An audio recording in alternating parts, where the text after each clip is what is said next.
মানে ফল ফল, ব্যানানা মানে কলা ম্যাঙ্গো মানে আম জ্যাকফ্রুট মানে মাহাতালো আচ্ছা হাততালি। জ্যাকফ্রুট মানে বলো বলো বলো, জ্যাকফ্রুট মানে কাঁঠাল ওয়াটারমেলন মানে তরমুজ তরমুজ, কর্ন মানে ভুট্টা ভুট্টা, রেজিন মানে কিশমিশ কিশমিশ, ডেটস মানে খেজুর খেজুর, ক্যাশনাট মানে কদমবাদাম কাজু বাদাম।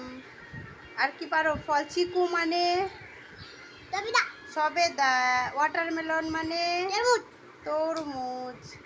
আর আর কি পারো? নাকি বড় আর কি ফল আছে? ব্ল্যাকবেরি মানে কালোজাম কালো জাম, গ্রেপস মানে গ্রেপস মানে আঙুর অ্যাপেল মানে আপেল আপেল। আর